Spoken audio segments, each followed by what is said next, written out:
Today on Notsam Wrestling, has Sami Zayn rejoined the bloodline? Roman Reigns gets pinned by Solo Sikoa. Cody Rhodes gets that ring. Rhea Ripley is injured, and so much more. This is Notsam Wrestling. Welcome to Notsam Wrestling, with so much to talk about, and so much that we have been talking about. It was a busy week for all of us, meaning me, here at Notsam Wrestling.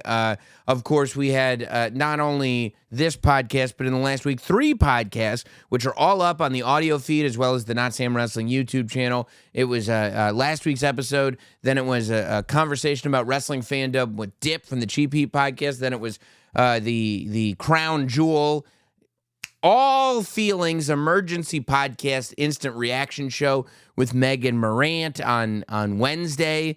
My interview with Chris Van Vliet, Wednesday or Thursday, my interview with Chris Van Vliet came out on his Insight podcast. On Friday, I hosted Busted Open with Dave LaGreca and Tommy Dreamer on SiriusXM. But today we're here to talk about so much more. You know, Cody Rhodes did a pretty big podcast. Last week, Cody Rhodes was on the Flagrant podcast, Andrew Schultz's Flagrant podcast. And I will say, if you could have heard the conversation that I had with Andrew Schultz the day before Cody was coming on, he went from a novice to a super fan almost overnight. It made me want to start a whole nother podcast just talking to people of note who don't watch wrestling at all and seeing if I can explain storylines to them in a way that will get them as excited as somebody like Schultz did. It was awesome, and the interview that Cody did on Flagrant was incredible. I would recommend checking it out. It's like 3 hours long, and it is all wrestling. I think you guys will love it. But he said that he was very mad at me. Cody, the WWE champion, said he was mad at me for criticizing his title reign, which I don't think I've done in any sort of major way. I've pointed out criticisms that people have had with it as we talk about wrestling and the way fans like us react to it.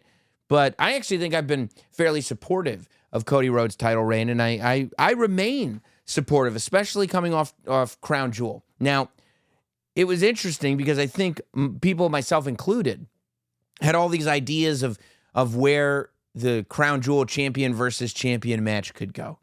And a lot of these ideas were centered around the fact that, well, it's not like they're going to let somebody get a clean win. So how do we screw it up? Does Ludwig Kaiser get involved? Does Kevin Owens get involved? Does Randy Orton get involved? Does somebody else, Damian Priest, get involved? Does somebody... And the answer was no. The answer is we're just going to have a match. And what we're going to be left with is a ring that actually does hold some significance. So the person wearing the Crown Jewel ring for the rest of the year doesn't look like a fool that's wearing a ring based on outside interference, based on some kind of schmaz finish. And we end up in a scenario where the good guy wins.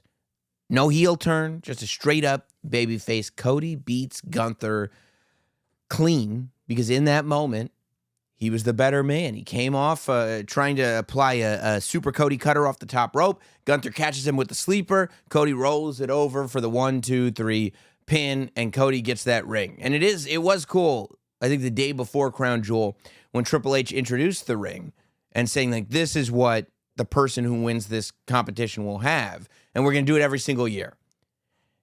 And so what you've done is you've established this thing of as fans, if this lasts, right? If they blow it off within the next 2 or 3 years, then whatever. But if it does last, that becomes a pretty cool statistic.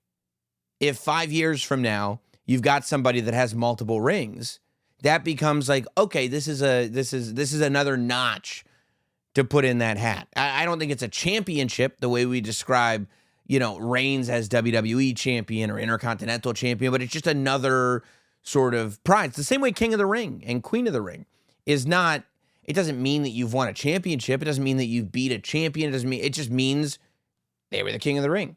And that's an accomplishment into and of itself.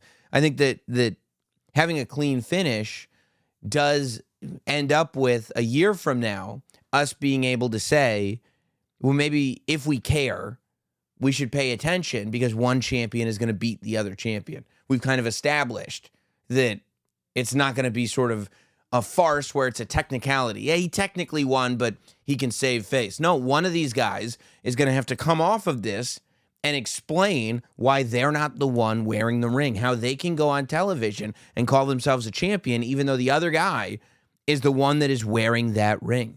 When I was looking at Cody at the end of this match and holding his arm up in victory after another hard-fought victory that he had won, I thought to myself, like, wow, like, so many of us have speculated on a heel turn, right? This Cody heel turn, as if it's an inevitability. And I do think it'll come at some point, but I don't think it'll come anytime soon.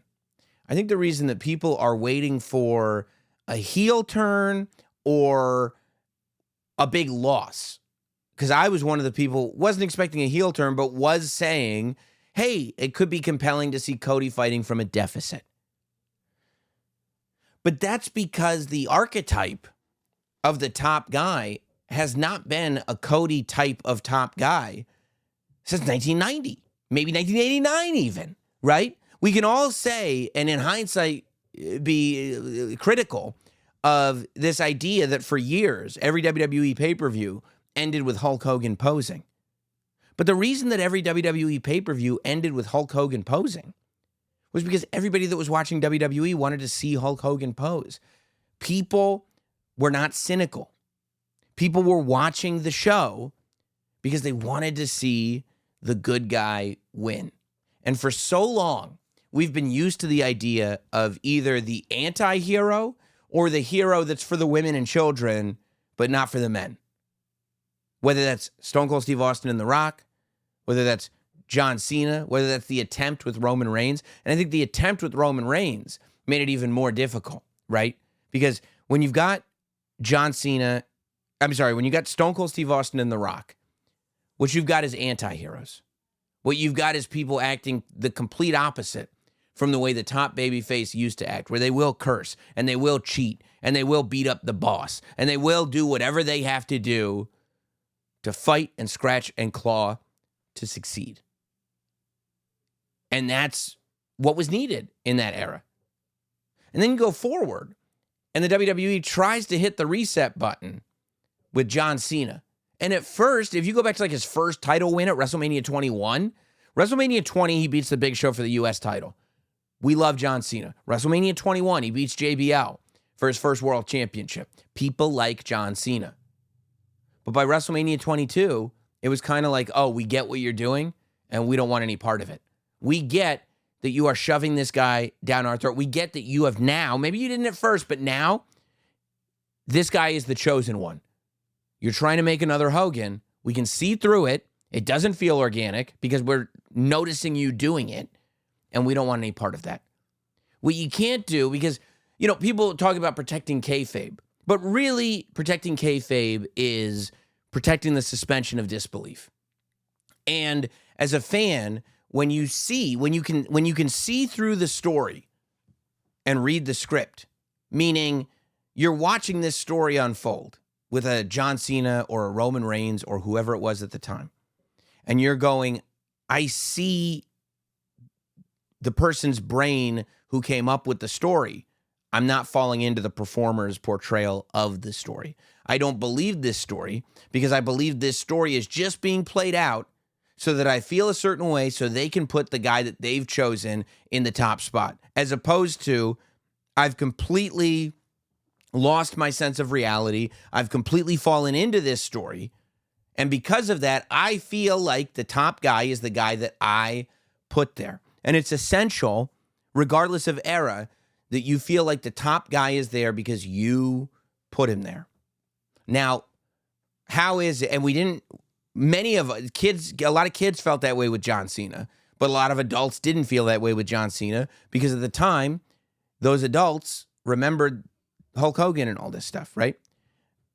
Sure, there were a handful of people who loved Roman Reigns, but for the most part, everybody saw through it with Roman Reigns, and Roman didn't come across as authentic when he was in that period of his career. It wasn't until Roman started being authentic and feeling authentic that he could put on the most compelling storyline in the history of professional wrestling and become the biggest babyface in the industry, which is where we're at today. But with Cody as the top guy in the company, there are two things going on here that are unique to Cody.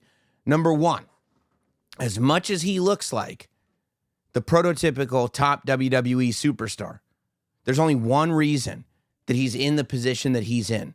And that one reason is that he put himself there. The foundation of the Cody Rhodes story is not and never has been that's the chosen guy that the Office put in the top spot. The foundation of the Cody Rhodes story is the Office wasn't putting him in the spot. And he left. And he had to build his own empire completely until the Office came to him and said, you've created an empire that is so valuable, we'd like to showcase it. And the reason he was able to create that empire that was so valuable is because we all believed in him. And that's why when he comes back at WrestleMania 38 and he's got that same look, the same sound, the same move set, the same everything that he had outside of the WWE, we go, oh, this isn't what the Office created. This is what we helped create. And that foundation is as strong a foundation as any top babyface has ever had. Furthermore, when you look at culture, right? Because pro wrestling at its best is reflective of and reacting to the more mainstream culture that is happening globally. When you look at the 90s and the fact that Stone Cold Steve Austin, The Rock, the New World Order, even Goldberg, who was not nice, his character was not a nice guy. The reason that was all happening is because the 90s were this very rebellious time. That in the sort of mainstream, there were a lot of people that were trying to hold on to tradition. There were a lot of people that were trying to hold on to values and family values. And this is going back to the late 80s even, and the Tipper Gores of the world, trying to put parental advisory stickers on stuff, right? Going into the 90s and the people in the suits saying, you shouldn't do this, you shouldn't do that. And we all who existed in the 90s, especially young people, completely rebelling against all of it. Wrestling is reflective of the culture, but ultimately wrestling is an escape. Wrestling, when it is running on all cylinders, for wrestling to be hot, it needs to be the escape that people have from their day-to-day lives. And in the 90s, they needed that rebellion. They needed that fire. They needed that you're not supposed to do it and we are doing it. We needed that in the 90s. As we go to today, the idea of the anti-hero, the idea of constant conflict is all around us. Anti-heroes and conflict have gone, and bitter conflict, mean conflict, that's gone completely mainstream. And so, and there's an idea, there is also this feeling of almost like submission to the hopelessness of it all. Well, now we're doing this. Okay, we're doing that. What do we have for an escape? The escape that we have is the idea that, man, if you do the right thing, if you work hard enough, and you get to the point where you are the best at what you do, you're going to succeed. If you work hard enough, and you're honest, you're a good person, and you're better than everybody else, you can be the top person. You can be the guy. You can be the king. And that's Cody Rhodes.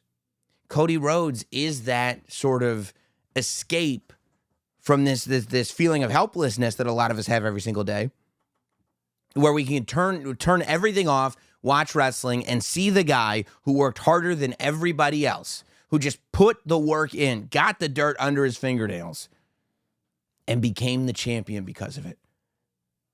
And when he didn't win it at first, he said, maybe if I just work harder, I can win it. And that's what happened. When he wasn't going to get the shot, he said, well, maybe if I just leave and work harder, I will get the shot. That's what happened.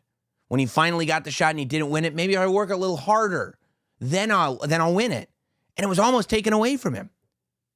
That's why I think people didn't want The Rock and Roman Reigns at WrestleMania. Because we were seeing this archetype that is Cody Rhodes. This feeling of hope that we all were kind of clinging on to being taken away by somebody who had the perception of, I'm the biggest star in the world and I have a seat at the board of directors. And it's like, we interact with that every day.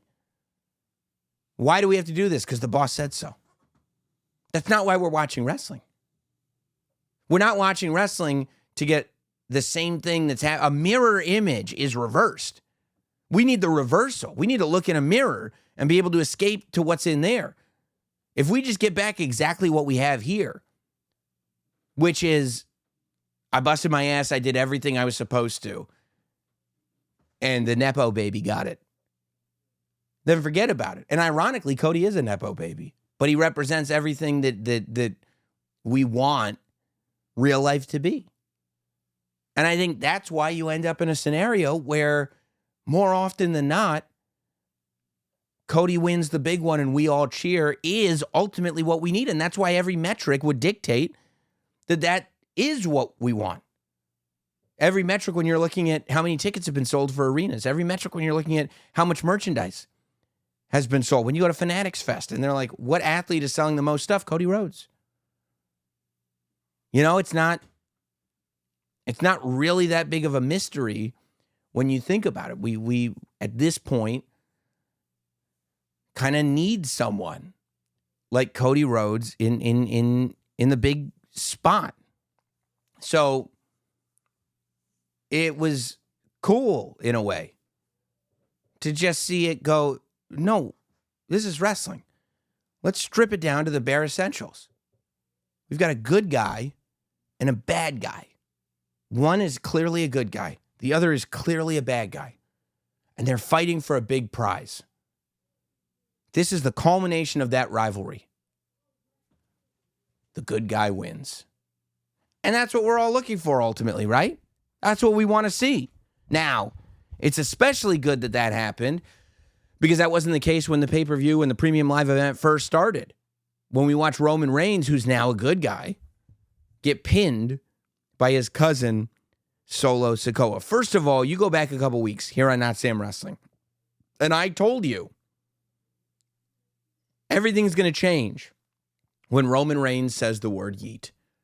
And Roman Reigns saying the word yeet is not only going to be this moment, but it's going to be this admission that things are different. It's going to be this admission that Jey Uso has proven him wrong.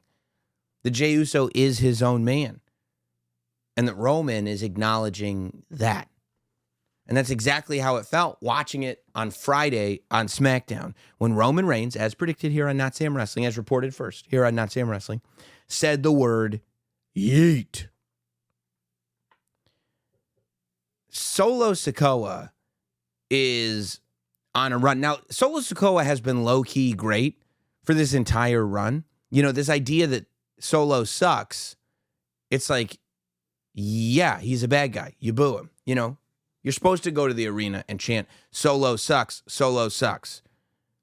But when the main event of SummerSlam is Solo Sikoa versus Cody Rhodes, and a stadium worth of people is buying tickets, we're on the right track. So, but Solo Sikoa, I think, is now, and I think people are catching up to that in a big way. And I also think that Solo is showing this other side of his personality. I loved the pre-tape promo that Solo did on SmackDown with the bloodline behind him, sitting at the table, going. I mean, it just seems like now it's all really clicking. Like Solo really has his hands on this character. And I went back this week and I was watching some of Solo's stuff in NXT 2.0. And then I watched some of Solo's stuff with the bloodline. And now I'm watching Solo stuff now. And like the career that this guy has had in what, 5 years, maybe less? I mean, he's brand new to professional wrestling. He's a kid. And he's operating at the highest possible level and interacting with some of the biggest talent ever. From Cody Rhodes to Roman Reigns to The Rock, it's really impressive. Solo goes, what? I'm the bad guy? I'm the bad guy? This is what Solo has done, right? Solo was already doing a good job with professional wrestling. But I think that he has figured out how this version of Solo Sikoa fits into the movie that is the story of the Bloodline. Because for a long time, it felt like, we talk about the cinema word is overused, but for a long time, it felt like Roman Reigns was the one guy that understood how to make a movie out of professional wrestling. But now that's expanded a lot. You could argue that Drew McIntyre and CM Punk were using some of that same sort of psychology. But I would argue Jey Uso has figured out how to turn this thing into a movie. Solo Sikoa has tapped in to who he is in this movie right now. And what makes it a movie is that you're telling a story over multiple acts over a very long period of time. And over that long period of time, there is real character growth that is happening over that arc. Solo Sikoa explaining himself and saying, well, I'm the bad guy. They say, I'm the tribal chief. They say, I'm the bad guy. I'm feeding my family. Solo Sikoa showing up to Monday Night Raw, looking at Jey Uso. I'm here to help you. I'm trying to help you. Having that conversation with Sami Zayn last week on Monday Night Raw. Behind the car. Then Solo Sikoa, at Crown Jewel. After he pins Roman Reigns, following a Samoan spike. Now, there's a lot of distraction and everything, but look, Roman Reigns got pinned. And this version of Roman Reigns, this era of Roman Reigns, bloodline era, since 2020, Roman Reigns has been pinned by Cody Rhodes, Jey Uso, and Solo Sikoa. It's another thing that makes the bloodline so different than any story that came before it, any faction that came before it, is just about the vast majority of everybody that has touched the bloodline story has come out the other side better for it. You can't say that about most. Everybody that's been a member of the bloodline has been skyrocketed for it. You can't say that about maybe any other faction. But it is true for the bloodline and even the people that feuded with the bloodline, even while Roman Reigns was beating everybody. Everybody got better for it. And it's kind of a remarkable thing to see. But Solo is probably the prime example of that. So Solo pins Roman Reigns. And this is a controversial move. There are people who are not thrilled about it. But ultimately, if we're heading into War Games and beyond, like the idea of Roman Reigns reforming the OG bloodline and then just plowing through a new bloodline that sucks, it does nothing for anybody. It kills Solo. It kills the Tongans. There's nothing you could do to kill Jacob Fatu at this point. He's too good. But it wouldn't help him, that's for sure. And the reunion of the OG bloodline, from Roman to the Usos to Sami, it's like, if I think that the new bloodline is like a layup L, then why does Roman Reigns have to go through all of this to try to reform the bloodline just to beat these guys that suck? No. Plus, if Solo Sikoa is going to suck, why'd we haven't beat John Cena a year ago? This is the same Solo Sikoa that beat John Cena. This is the same Solo Sikoa that Roman Reigns counted on to help him win all those matches. Why did Roman Reigns say to Solo Sikoa, "You're the next tribal chief"? Because this is what Solo Sikoa was capable of. What makes Solo Sikoa a credible villain is that with all the yapping that he does and all the infuriation that people have towards him, ultimately, he's not lying. He does have a resume that backs up what he's saying. So once this goes down, Solo and the bloodline start beating up Roman Reigns. We think we're going to get the triple powerbomb, quadruple powerbomb maybe through the commentary table. The Usos break it up. They're outnumbered. Here comes Sami Zayn. Beautiful moment. Sami Zayn rejoins. You're looking around, right? And you realize that we're at a very complicated place for the bloodline, which I'll get into in a minute, right? But so Solo Sikoa is in the ring by himself, because at this point in the show, we're giving Solo his flowers. Solo's in the ring by himself. He ducks out of the way of Roman and Sami both coming for him. Roman eats a haluva kick, and Solo Sikoa is on the outside of the ring going, "Look what you did! Look what you did!" And then after the show, he's going out, and Kathy Kelly stops him to try to get a question from him. Shocking defeat of Roman Reigns. And Solo says, "That's not shocking. I was supposed to win. I was supposed to win." And by the way, you asked Jacob Fatu? He believes that Solo Sikoa was supposed to win. Why? Because he loves you, Solo. I mean, the level of obnoxious confidence on Solo Sikoa. He is one of the great boy king characters that the WWE has ever had. I mean, it's perfect. And whether you think in a fair fight one-on-one match, would Solo Sikoa beat Roman Reigns? Maybe not. But how many of Roman Reigns' victories did he have interference for? How many of Roman Reigns' victories was there an asterisk for? There is nothing that Solo Sikoa is doing right now that he didn't learn from the tribal chief Roman Reigns. And Roman Reigns has to be aware of that. As Roman Reigns is looking around, and he's found himself in a very difficult position. He knows the only way to beat this new bloodline is to reform the old bloodline, but he's done a lot of damage to a lot of people, and he's paying for it. Because when you look, and Solo Sikoa is in the middle of the ring, and you've got Roman and Jay and Sami and Jimmy in each of the four corners, they're fighting from an individual perspective. Sami is there to help Jay. Jay is there because of the Intercontinental Championship. Jimmy is there because Solo took him out. And Roman is there because he wants his Ulafala back. And not everybody is sure that they want Roman to have the Ulafala back. Jay is there to help Jimmy. And so Jay trusts Jimmy. And Jay has his own rivalry with this new bloodline.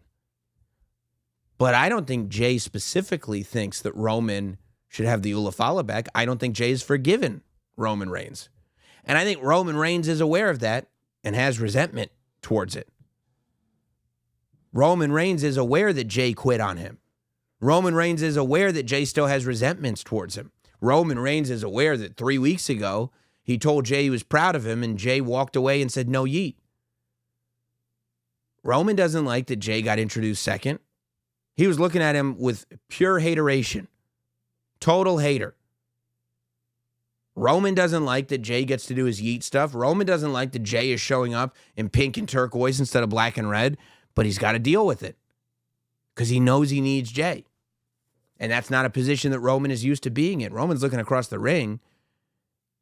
And as much as Sami is looking at Roman going, "I do not want you to have the Ulafala back. I don't want you to be the tribal chief. I don't want these guys to do what these guys are doing, so we got to stop them for the betterment of everybody. But guess what?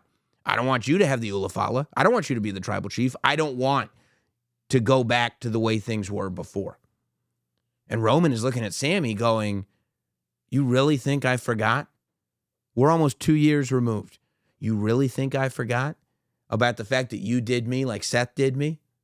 You think I forgot that you plastered that chair across my back? You think I forgot that you tried to take my WWE Championship away from me a month before WrestleMania 39? You think I forgot about all that? Because I didn't. I let you in my family and you betrayed me." That's what Roman Reigns is thinking. And Jimmy's just sitting there thinking like, "We got the family back together. All right." Which I think he's being a little too optimistic, quite frankly. This is one of the reasons why the bloodline cannot succeed on this level. Roman and Jimmy are together. Jay trusts Jimmy, but not Roman. Roman isn't thrilled with Jay, regardless of the yeet. Roman and Jimmy don't trust Sami. Sami hates everyone except for Jay. And everybody on the bloodline is fighting from individual perspectives, which is healthier for them individually, but ultimately it splinters the goal. It separates it. And it makes them less effective. What's happened is we've got the bloodline back. The OG bloodline is back together. But they don't have a plan. They've got no strategy. Roman is looking over into a seat that used to be filled next to him, and he's got Jimmy Uso thinking that proximity is going to bring back what he needs back. And proximity ain't going to do it. Roman needs a plan. Roman and the whole bloodline, they need strategy. They need special counsel. At Fanatics Fest, Paul Heyman has really, by himself, done one interview since the last time he was on television. Paul Heyman left WWE television after the bloodline destroyed him. And since then, he's done one interview by himself. And that interview was with me for Notsam Wrestling live at Fanatics Fest. And when I asked him, when are you coming back? He said, when I'm needed. As I look in that ring and I see the pieces of the bloodline back together, but the plan not being in place, I've never felt more strongly that the wise man is officially needed. He's not needed to do the introduction. You got Mike Rome for that, doing a hell of a job. He's not needed for support at ringside. Fans are all cheering for Roman Reigns. Everybody's supporting the bloodline now. Forgive me, he's not needed to hold a championship title or an Ulafala because none of that is in possession of the bloodline right now. What he's needed for is to figure out how to get all four of these superstars on the same page and instruct them on how to step by step take apart the OG bloodline. I think we're going to get it imminently. I think Paul Heyman is the missing piece of the puzzle. And I think the wise man will be back with the bloodline soon, or at least I truly, truly hope so. The only thing that can actually bring this family back together is the wise man. That's all. That's what the bloodline needs. I think we'll get our War Games match, and there is no manager that is more equipped to handle a War Games match than Paul Heyman. But I wonder where we go from there. I wonder if The Rock shows up. I wonder if Jacob Fatu continues to build. I wonder. Guys, forgive the interruption, but your cell phone bill shouldn't be a luxury expense. Mint Mobile has awesome service for just $15 a month. All plans come with high-speed data and unlimited talk and text delivered on the nation's largest 5G network. It doesn't get any better than that. It is so rewarding getting to use Mint Mobile and realizing that the clarity of all the calls is great. All your texts are going through. You take advantage of all this data, but it doesn't feel like you have to take out a second mortgage on the house. It actually feels like it makes sense. Finally, a cell phone plan that has everything you need at the price that it should be. To get this new customer offer and your new 3-month premium wireless plan for just $15 a month, go to mintmobile.com/notsam. That's mintmobile.com/notsam. Cut your wireless bill to $15 a month at mintmobile.com/notsam. $45 upfront payment required, equivalent to $15 a month. New customers on first 3-month plan only. Speeds slower above 40 gigs on the unlimited plan. Additional taxes, fees, and restrictions apply. See Mint Mobile for details. We'll see. On NXT, Rhea Ripley showed up to show support to Julia and to Stephanie Vaquer and to Delta and to Kaylani Jordan and to, the whole women's roster, really. And then Raquel and Liv Morgan were leaving that dangerous, deadly NXT parking lot with baseball bats. And a bloodied Rhea Ripley was encountered, and it was reported online that Rhea was going to be out of action due to a broken orbital bone, I think is what it said. And it seems like this is true. This is not a storyline. It seems like they used a storyline to explain the broken orbital bone. But assuming that it is true, which I do, it sucks. It really sucks. Rhea Ripley, what a roller coaster of a year she's had.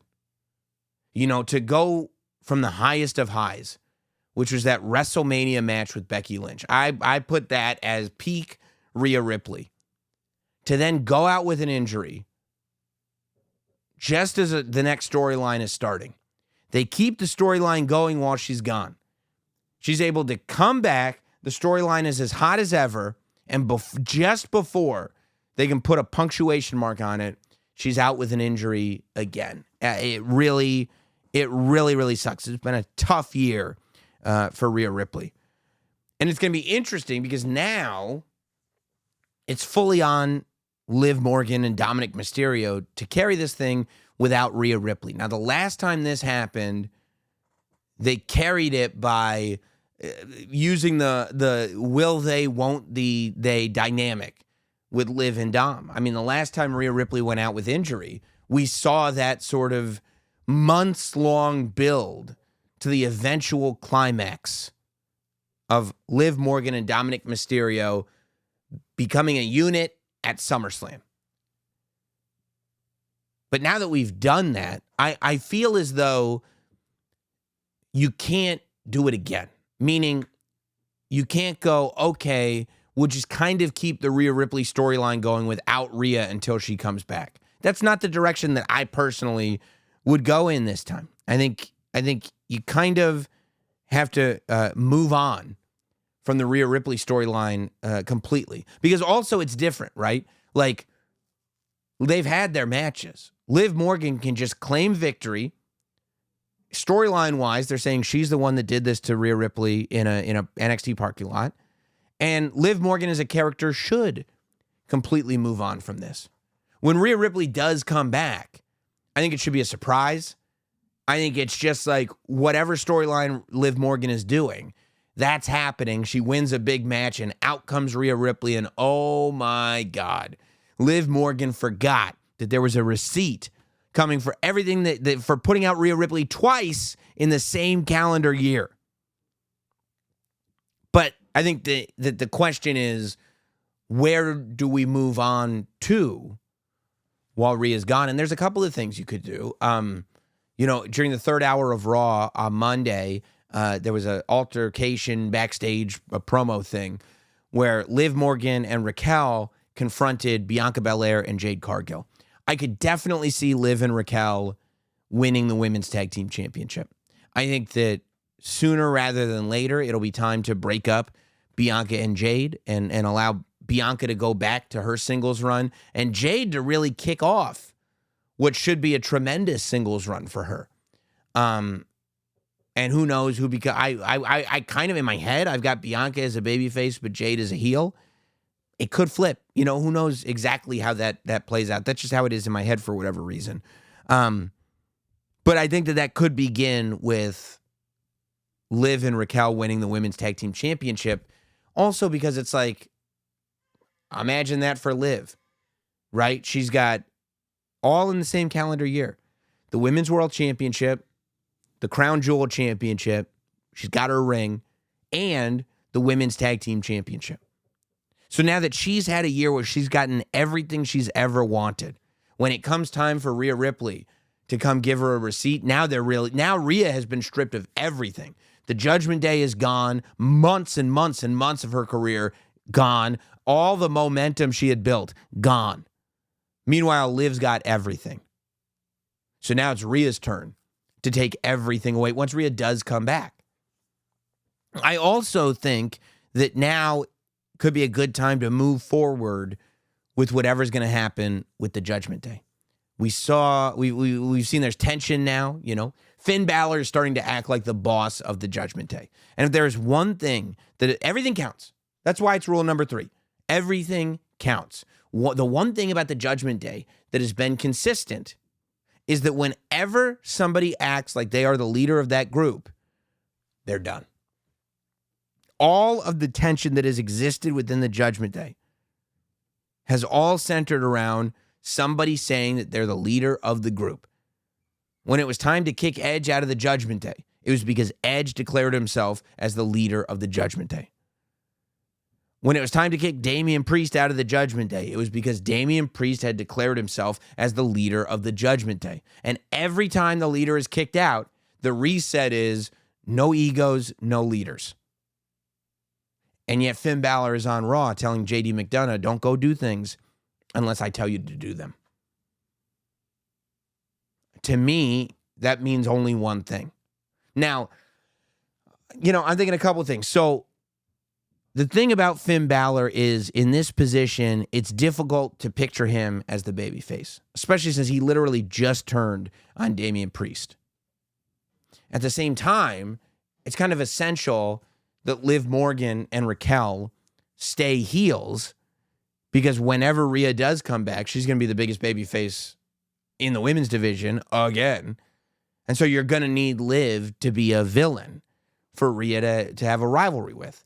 So at first, it was almost like it felt like, okay, maybe it's time to just do a dissolution completely of the Judgment Day. Maybe it's time, they're gone, and this is the straw that broke the camel's back. But then, I kind of feel like, because it feels like we're moving towards a Finn Balor turn. When you pick up the tea leaves, it feels like that's the direction that things are headed in. And this is not the era where swerves generally happen. This isn't a swerve era. This is more logical. We're following this story. But all that said, what if Liv, who has been kind of the brain of all of this from the beginning, what if Liv picks up on this? What if Finn Balor and Liv have this relationship where they've planned this from the beginning, but Finn Balor doesn't know that Liv always has a secondary plan? And what if the Judgment Day just decides, okay, we're going to take out Finn Balor?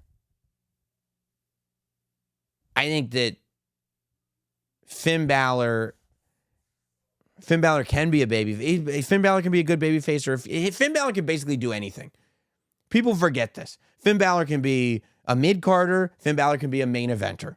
Finn Balor can be a heel. Finn Balor can be a face. He's done it all, and he's done it all well, and he's done it all effectively, and he's done it all with results. So I think that he could, it would work either way. Finn Balor could either be a top heel or a top babyface, whichever way you want to go.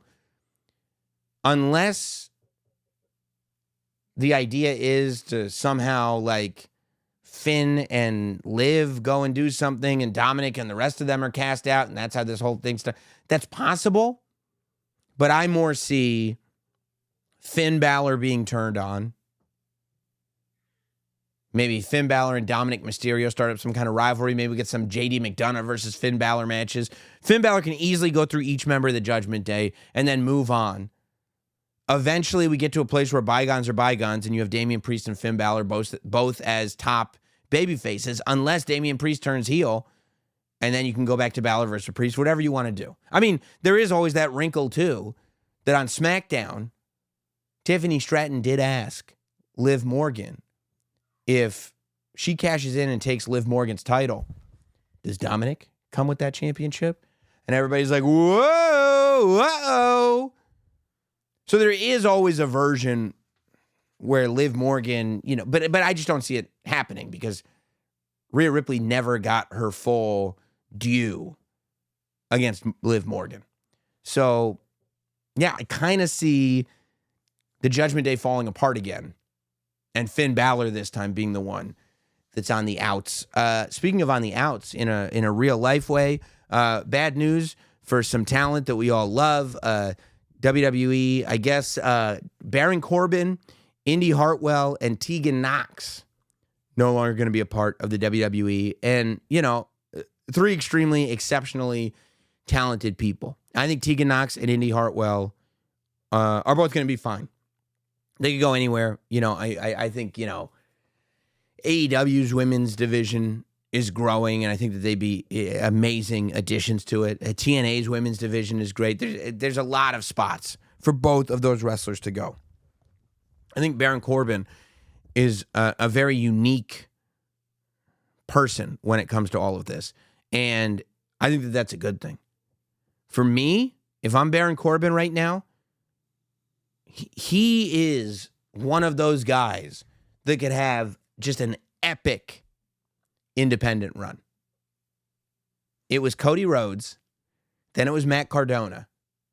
Next up is Baron Corbin for a couple of reasons. Number one, I don't know that people still realize how good Baron Corbin is at wrestling. Baron Corbin is a phenomenal pro wrestler in terms of having matches, but also has the ability to tell whatever story you want, whether he's the GM making everybody boo, whether he's completely committing to being bum-ass Baron Corbin, whether he's being sent to NXT. And it's like your job is to show the world how varied Braun Breaker can be. Can you turn Braun Breaker into a babyface? Baron Corbin says, say less. And he does it. He can do all this stuff. And any of you guys that have seen him on this show, I think you can see how sort of likable and charismatic he has the ability to be.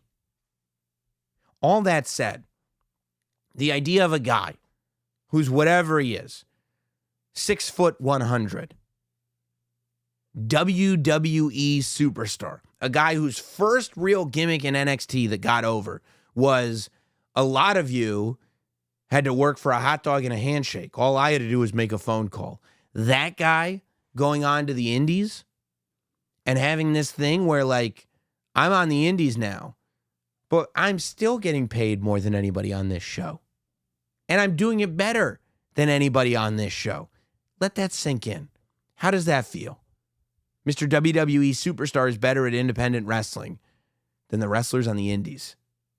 You could do some real creative stuff with Baron Corbin, and I think Baron Corbin could have an indie run, the likes of which a year from now, the WWE has no choice but to re-sign him because he's just created such a buzz.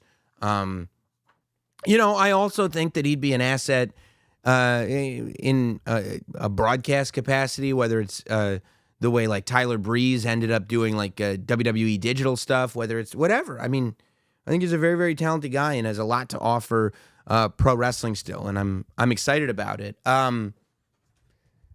So a lot of dirt sheets were reporting this week that John Cena may be factored in to a championship match at WrestleMania. And I went, boy, thanks to all the scoops getters out there for that reporting. So you mean to tell me, breaking news, John Cena, during the year that he's announced is his last year, is being considered to be factored in to a championship match for a title at WrestleMania. Huh. Man, they must have been doing some real digging to break that story. Look, that doesn't surprise me. Obviously, you have John Cena. It's his last WrestleMania, and this is the key. It's not just like it's his last WrestleMania and it's going to be his retirement match. If that were the case, probably not a title match.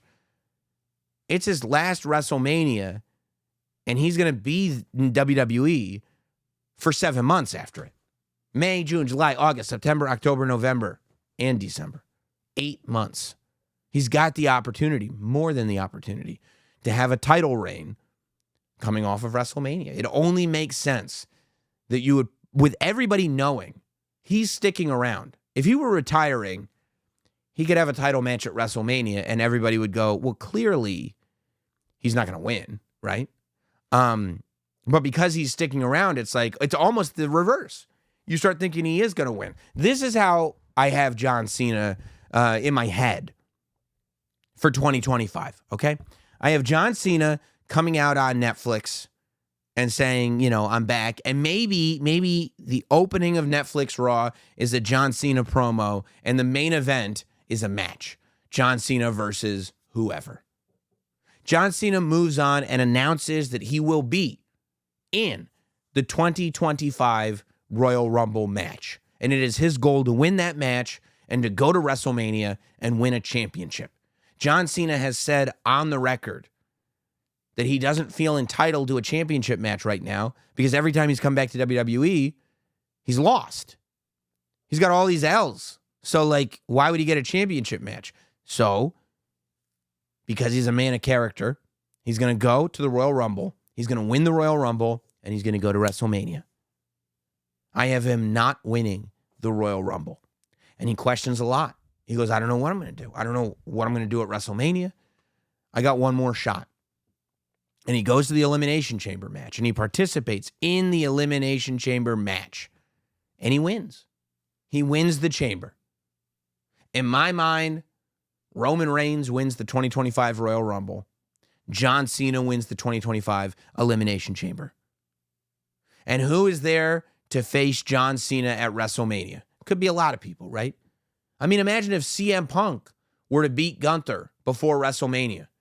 And the main event of WrestleMania night 1, say, could be night 2, is CM Punk versus John Cena for the World Heavyweight Championship. Maybe he just straight up challenges Cody Rhodes and says, I want the WWE Undisputed Championship. John Cena versus Cody Rhodes. I don't think that that's what's going to happen. I think that Gunther will keep the championship, keep the World Heavyweight Championship up until WrestleMania. I think the main event of night 1 of WrestleMania will be John Cena versus Gunther. And I think that John Cena will lose. I think Gunther will beat John Cena. And I think it will be impossible to shut Gunther up after that. John Cena loses to Gunther at WrestleMania. And we move on, and John Cena is in a rebuilding phase, you know? Maybe he's off TV for a bit after WrestleMania. Maybe he's got a couple matches here and there. But John Cena then goes, and he wins the Money in the Bank ladder match. He wins the Money in the Bank briefcase. And he goes, as far as I can see, this is probably going to be my last shot to be the 18-time champion, to get that record. And there are people there that want to stop him from it. For SummerSlam, I've got John Cena versus Cody Rhodes. No Money in the Bank, no anything. It's just we're finally going to get it. John Cena versus Cody Rhodes. Cody Rhodes beats John Cena. And that might be your opener of the show. And they shake hands after it, and John Cena gives a salute after it, almost like maybe he's done. The main event of that show is Gunther versus whoever. Gunther wins that match. John Cena comes out at the end. Cashes in his briefcase, looks at Gunther going, sorry, bro, these are the breaks. And we have John Cena versus Gunther at SummerSlam. Money in the Bank cash in. John Cena wins. From the beginning of August, John Cena is the World Heavyweight Champion. And John Cena, that's when his dates really start picking up. John Cena goes on a run. John Cena treats that World Heavyweight Championship the way he once treated the United States Championship. And he creates an open challenge. And he takes on all challengers. And he holds that World Heavyweight title all the way until the end of October, where he goes to Saudi Arabia and he competes. He says, there's one prize that I've never gotten. It's the Crown Jewel Championship. And John Cena competes for the Crown Jewel Championship. And he loses. He doesn't get that ring. John Cena will now end his career because that's what he says, right? Now it's like champion versus champion, but John Cena says, this is the only time I'm ever going to compete for that ring. And it's the only prize I've never gotten. I want that ring. He doesn't get it. He loses. Then he loses the World Heavyweight title. Maybe the next night on Raw. But in succession, he loses the Crown Jewel Championship and the World Heavyweight title. Now we're in the beginning of November. And John Cena has a heart-to-heart with the audience. And then we all realize that he's lost his chance at the ring. He's lost the World Heavyweight title. And he looks at the calendar and he realizes there may not be time to get that World Heavyweight Championship back. And it's now the beginning of November, and the realization sets in. We've only got 2 months left of John Cena's career. and that's it. The real John Cena farewell tour then kicks off in November. We've had a lot of fun, starting with the Royal Rumble, the loss at WrestleMania, Money in the Bank, championship win at SummerSlam, all the way to Crown Jewel. And now it's time to say goodbye. And we spend those final 6 weeks saying goodbye to John Cena in every city that we can get John Cena into.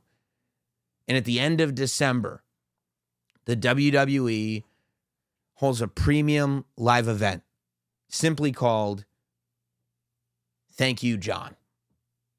And the main event of that show is John Cena versus Randy Orton. And Randy Orton beats John Cena one last time. And John Cena says goodbye to the WWE Universe for the last time. That's just the way I see it. Send that one to the dirt sheets. Couple of news and notes. The WWE ID program made some headlines. I think that it sounds like it's going to be a good thing. The idea of creating some kind of infrastructure for independent wrestlers to figure out what the path to the WWE is going to be. It also shows that the WWE is looking at D1 athletes, but also looking at independent wrestlers, and hopefully it'll get more people hired, so that's a good thing. The Hurt Syndicate in AEW. Bobby Lashley is officially All Elite. He is in AEW. I would imagine that at Full Gear, we're going to get Swerve versus Lashley, which I think could be good. It'll be interesting to see if the Hurt Syndicate now grows. There are some people wondering if Mercedes Moné is going to join the Hurt Syndicate, but I do feel like if she's the CEO, it would be tough for her to join unless the companies are going to merge. That could be fun.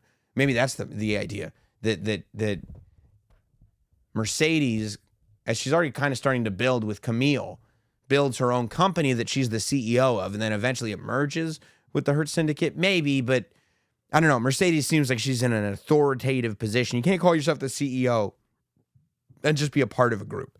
So that's why I would keep her out. But also, I think at Full Gear, I think that's the pay-per-view, they said that the Costco guys, Big AJ from the Costco guys, is going to wrestle QT Marshall. So hopefully that double chunk chocolate cookie doesn't come and hit QT Marshall. But I'm definitely going to be checking out that one. And Goldberg has announced that he's going to have a retirement match in 2025. That's going to happen. I think Gunther is the right call. I think Goldberg versus Gunther is the match. And hopefully Goldberg goes out on his back because it's his retirement match. But we'll see. I'm interested in what you've got to say. So let's go to these emails. NotSamWrestling@gmail.com. NotSamWrestling@gmail.com is my email address. Excuse me. Let's let's see what these emails say. Toby writes in, do you think Dominic Mysterio could eat 25 Raising Cane's chicken fingers? You know, I thought I could eat 25 Raising Cane's chicken fingers. But if you go to my Not Sam YouTube page, the non-wrestling stuff, you can see it's harder than you think. And to watch it happen in front of your face is, well, it's a scene. But if anybody could do it, I think Dirty Dom is the guy. Spencer writes in, I acknowledge you, my podcast tribal chief. Way to start the email. My question is, since last Sunday we saw a phone call between Aldis and Pierce when Pierce was pissed at Aldis, what do you think of Aldis versus Pierce at Survivor Series? Pierce was a great heel champ as the NWA World Champ, and Aldis was a great face champ as the NWA World Champ. I mean, I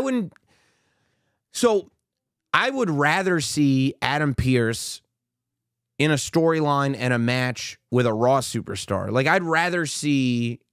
And Nick Aldis in a storyline and feud with a SmackDown superstar.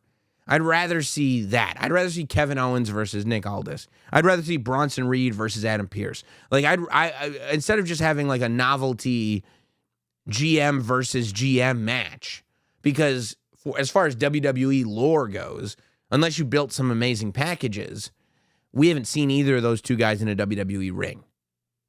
So I would rather have them individually have problems with superstars on their brands that result in a match than I would like to see them fight each other. But I would love to see Scrap Daddy and Nick Aldis both get back into the ring in any situation. Let's go to Ryan. This is Ryan from Scotland. Hope you and your family are well. We're great. We are great. I acknowledge you as the original wrestling podcast tribal chief. I am. The Liv Morgan and Nia Jax not having a Rhea Ripley intervention was such a welcome match, in my opinion. And Tiffany Stratton can only go so long without cashing in on Nia.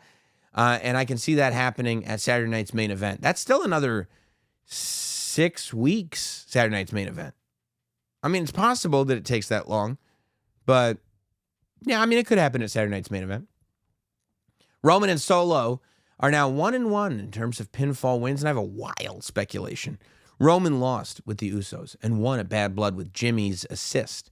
And the monumental dive and salute from the grandson of a plumber. Could there be a world where Roman Reigns refuses to have Sami on the team for a number of reasons, and Roman asks Jay to approach Cody for support? The wise man could be involved in this as well, and Cody is also at a loose end while KO and the Viper resolve their issues and would further both stories. Okay, so a couple things there. Number one, no, because it would make Sami look like a piece of garbage. It would make Sami look terrible. Like, we don't want him. We're going to go for Cody instead. Poor Sami Zayn. No. And people want to see Sami back with the bloodline. They want the OG group. So, short answer, no. But also, Cody, as a character, now seeing how much his relationship with Roman Reigns has altered everything. Seeing how much that bothered Kevin Owens. For him to then go, okay, I'll do this even though I know how much it bothers Kevin Owens, and even though I know that you kicked out Sami Zayn for me, I'm still going to do it. Like, it just doesn't make any sense. It's a terrible idea. I'm going to just tell you that, Ryan. It's a terrible, terrible, terrible idea. In terms of what Cody Rhodes has next, that is a good question. Randy Orton and Kevin Owens are preoccupied right now. Unless Randy Orton is written off TV and we're going to Kevin Owens versus Cody Rhodes at Survivor Series. I think the idea of Cody Rhodes ignoring all that and joining the bloodline is absurd. Daniel writes in, hail to our only podcast tribal chief. That's right. I loved your chat with CVV. Y'all are great together. I appreciate that.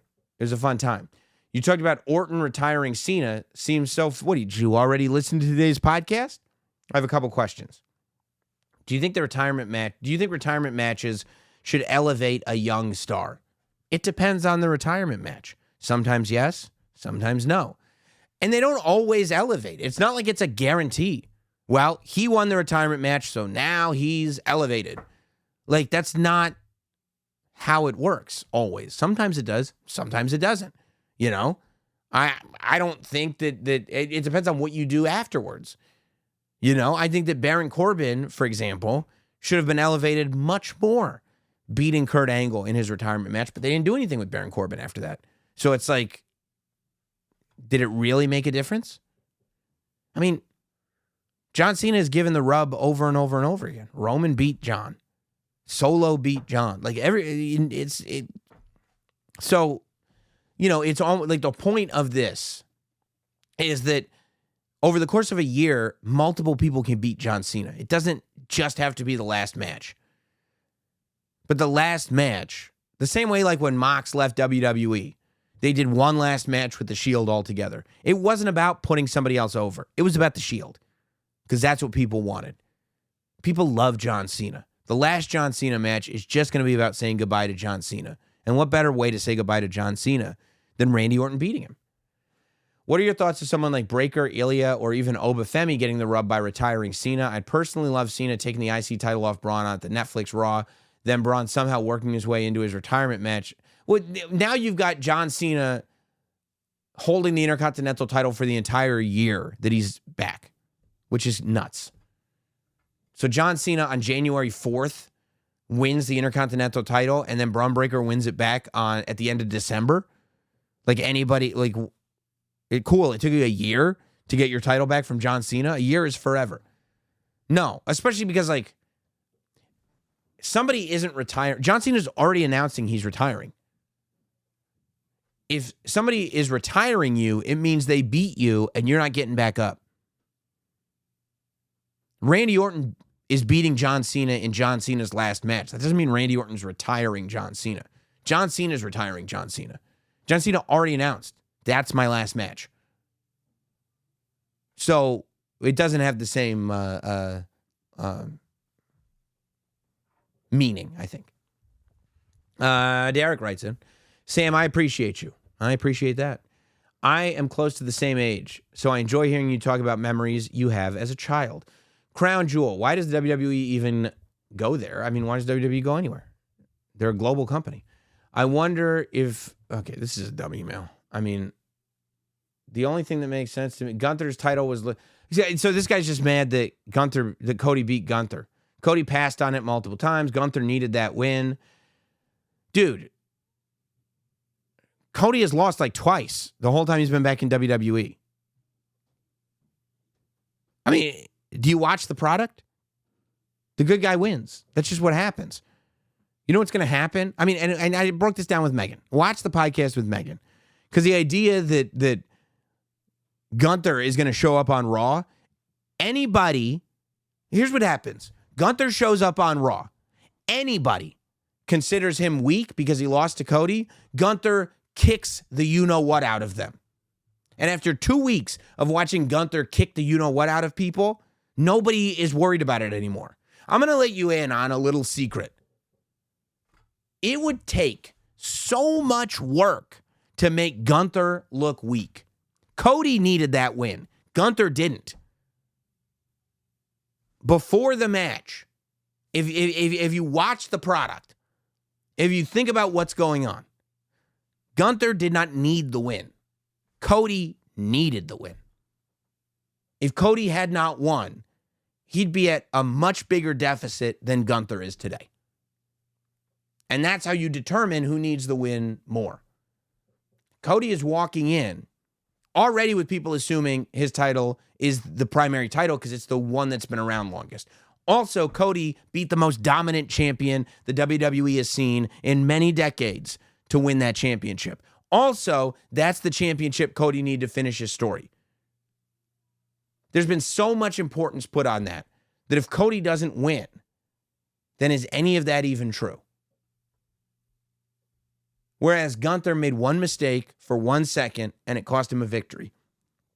And now he's going to go beat a bunch of people. So let's relax. Chill out. I should be saying that to myself. John writes in, Sam, the original and only podcast tribal chief. If you ever hear anybody else saying that they're the podcast tribal chief, you're being lied to, and you need to turn off that podcast. How long or how many losses will it take for the original bloodline to realize they need to let Roman lead them? When the OBL was running WWE, it was because Roman was in charge. They didn't seem to be on the same page at Crown Jewel, and they lost. Maybe it takes the return of the wise man to get them on the right page. Also, how great is Roman at telling a story with his facial expressions? Roman Reigns' face is the greatest face that's ever existed in professional wrestling. There is nobody better at telling a full story with one sort of move of the lip or the eyebrow or anything than Roman Reigns. He's got the greatest face in the history of wrestling. He didn't take his eyes off the Ulafalo when Solo handed it to Tongaloa. Right now, I want to see Roman get that back around his neck before he wins another championship. You see that with every fiber of his being. He wants it back around his neck. Yes, I agree. And yeah, no, it's not, the bloodline doesn't need to let Roman lead. The bloodline needs a plan, as I said at the beginning of the show, and Paul Heyman is the guy that's in charge of those plans. Sarah writes in, hope you're well. My question is, do we see Bronson and Seth be like Peter Griffin versus the Chicken feud, just brawling until we see somebody win the feud? Speculating wildly, I think it happens with Seth winning, going on to his feud with CM Punk for Mania season. What are your thoughts? Yeah, it was striking to me that there are people who were like, Bronson needed that win. It's the same thing as Gunther and Cody. No, he didn't. Seth needed the win. Seth is the one that's going back into the title picture. What has Seth done this year? He went to WrestleMania and he lost. He challenged Damian Priest for Damian Priest's title and he lost. The idea that Seth is going to just keep coming back to WWE and losing to people does not put Seth Rollins in a position where he can go to WrestleMania and be credible against somebody like CM Punk. Does not put Seth Rollins in a position where he can go on and be a credible person that goes, yeah, I should be the world champion again. Bronson wins by being associated with Seth Rollins. For Seth Rollins to just lose all the time, like Seth Rollins can afford to lose. Nobody can lose all the time unless they're kind of wrapping it up. And I don't think Seth is wrapping it up anytime soon.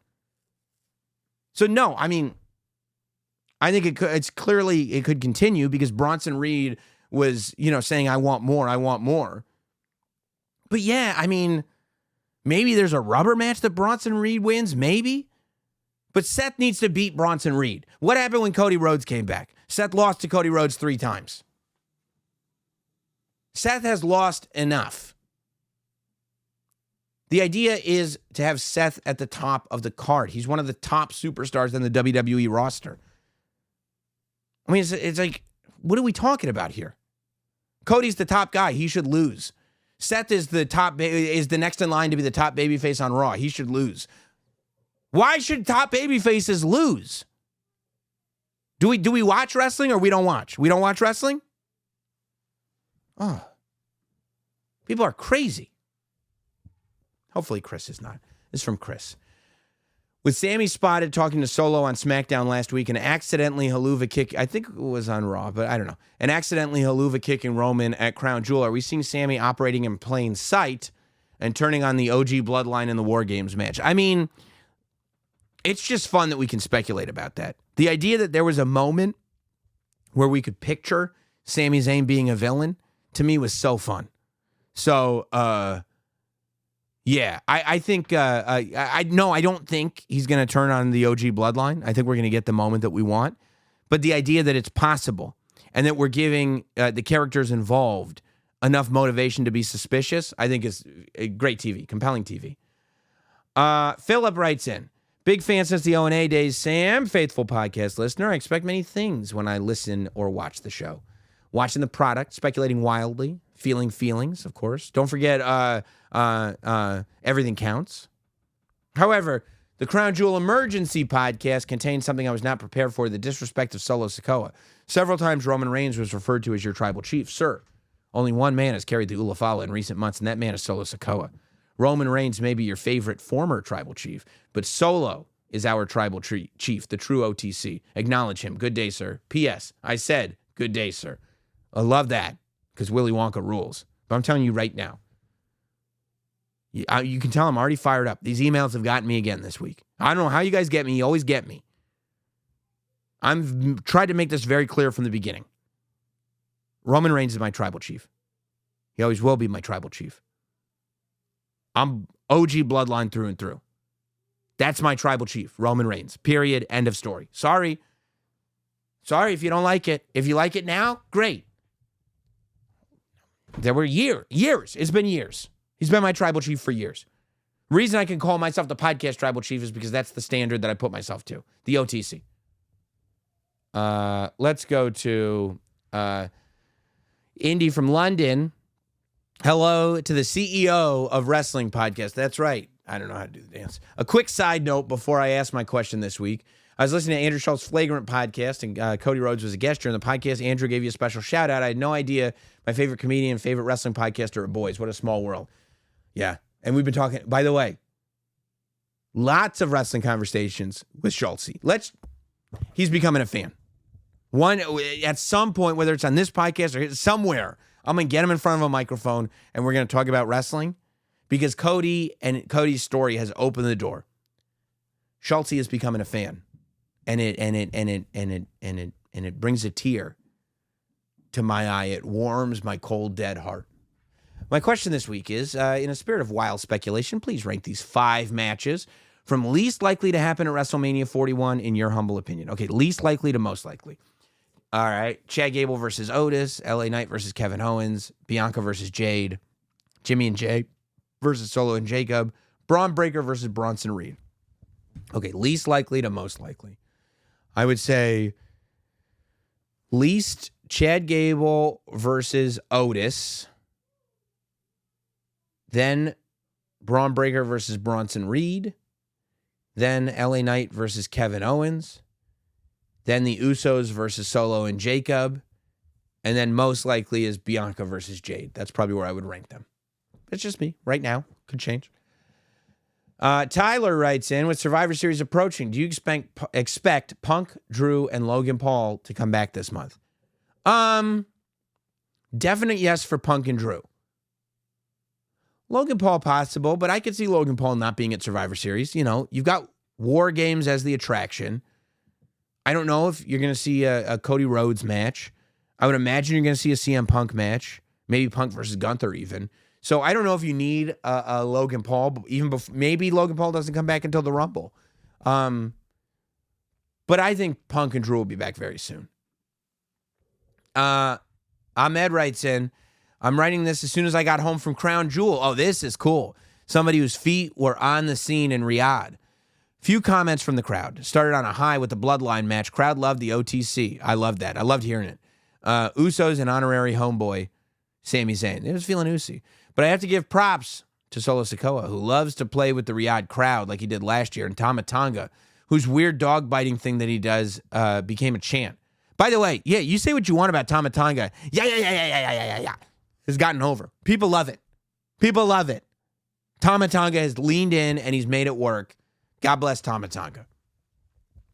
The women had to follow the bloodline and they held their own. They brought the crowd to their feet with their performance. It was not one of those matches that everyone was looking forward to, but it made everyone interested in it, which is the hardest spot to be in. That's really great. The Rollins-Reed match was just fire, 10 out of 10. That's awesome. It's awesome, too, when you have a match that has so much going on the floor that people who are in attendance still think it's awesome. That's very good. Crowd chanted for Liv, and she took the babyface role, although it felt Nia couldn't completely take the heel role. Last Crown Jewel, she was the heel, and she let the crowd know. Crowd loved Tiffy and booed Dominic Mysterio, even though he was on the screen for only half a second. Yeah, and I thought that it was okay for Liv to do that because it was a heel versus heel match. So the idea that the crowd is on one wrestler's side, I think it's okay for that wrestler to then start kind of wrestling like the babyface. For that match only. Randy Orton's my favorite wrestler. Kevin Owens, number 2 on that list. Just the entrance was worth the money. Even though English is not the first language of the Saudis, they knew every single word of that entrance song. Yeah, and it sounded awesome on television. That's so cool. LA Knight got his usual Saudi love, but Andrade and Carmelo worked their way to get over with the crowd. Love to hear that. Cody is Cody. But I did hear some Let's Go Cody and some faint Cody sucks chants. Maybe we are going into Cena territory. I don't think so. Too early to tell. I don't think so. Overall, there was no dull match. There was no match that the crowd didn't respond to or react to. I hope it was a similar reaction as well. I am happy it was not a 5-match PLE. Can't wait for tomorrow's Raw. That's right. Saudi getting a Monday Night Raw this week as well. Yeah, that's cool. It's very cool to hear the observation for what it looks like as a fan in attendance there in Riyadh. I would love to go to that WWE experience in Riyadh. It looks awesome. JJ writes in, first email, longtime listener, love your approach to watching wrestling from a story perspective. With that in mind, I think I see the direction the women's tag division is heading next. Okay, this is a big one. On SmackDown, they were talking up Bayley and Naomi as a tag team, with Bianca and Jade retaining. I'd love to see a program between those 4 women. That'd be fun. They've already teased Bianca's disdain for Bayley, and Naomi is close with all 3 women. It would leave her caught in the middle. I think there's a story that could be told in advance. The characters of all 4 women. Let me know your thoughts. I'd be fine with that. If you add Bayley and Naomi and Liv and Raquel to the tag division, that's going to be a loaded women's tag division. Yeah, I'd be cool with that if that happened. James O writes in, hello, Sam, not Sam, the one and only podcast PTC. It was great hearing you on CVV and Busted Open this week. More of that, please. Of course. Love to. I just wanted to take a minute to acknowledge how much the Usos have changed physically over the past couple of years. There is a definitive difference between the two, so that they almost don't even look alike, don't even look like twins, and that is remarkable. Thanks for doing what you do. Love your stuff. I think that, yeah. Well, I think what's added to that is they've both created such discernible different personalities that it makes you even look at them differently, which is really tough for tag team partners and twins to do that. But they really haven't. It's really cool to see. All right, I'm going to do one more. Mike says, Just finished listening to you on CVV. First of all, 1993 Doink as the most underrated. Hell yeah, man. I've emailed you about new generation stuff before, and I 1,000% agree with your assessment on Matt Bourne's portrayal. Second, you and Chris talking shop, dude. That's exactly what every crazy wrestling fan envisions when they say, let's make a podcast. A couple of fans sitting around discussing the business past and present. Man, that episode was so good. Please tell me you're going to do this more often. Like monthly would be pretty dope. LOL. Do you have any plans to come back together for another episode soon? Yeah, whenever he wants, dude. Whenever he wants. Yeah, my door's open to him. So whenever he's on the East Coast, he hits me up, asks if he can roll through the Not Sam studio, and boom, Bob's your uncle. I'm going to hit one more. Rohan writes in, hello, PTC. Huge fan from Melbourne, Australia. Love to hear that. What a beautiful place that is. What if Tiffany cashes in during the match and makes it... Okay, this is from Crown Jewel. Okay, no, I'm not going to do a Crown Jewel prediction. Sorry, bud. All right. Arek writes in, hard pass. Over the next 10 years, whose on-screen WWE career are you picking? Your tribal chief... I'm not going to... He said something. I didn't insult it. Your tribal chief, Roman Reigns, or Dirty Dom? Over the next 10 years? I mean... Age alone, you'd have to go with Dirty Dom, right? But look. Who's on screen WWE are you picking? Roman Reigns. Over the next 10 years, whose on-screen WWE career are you picking? Roman Reigns or Dirty Dom? Roman Reigns is the answer. Roman Reigns is on a path to potentially be the greatest WWE superstar of all time. And you can get mad at that all you want, but I will argue that until you're blue in the face. People say, what's the greatest heel turn of all time? Roman Reigns. What's the greatest storyline of all time? Bloodline. What's the greatest faction of all time? Bloodline.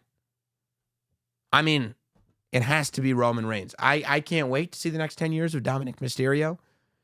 But if it was like, which is over the next 10 years, who's going to do things that make nobody can be compared to Roman Reigns anymore. Nobody. He's the tribal chief, the OTC, for a reason. And I love it. I love all of it, though. I love wrestling. That's the point. Don't forget to subscribe to the podcast.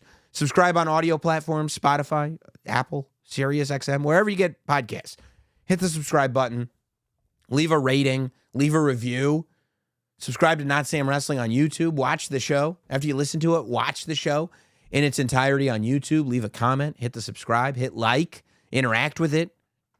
You know, that's what happens with this digital content. The more you interact with it, the more they push it up in the algorithm. It gets exposed to more people that way. And if you want more people to join what we've created, interact with the digital content. You got to. Appreciate it. I'll see you next week here on Not Sam Wrestling, if not before.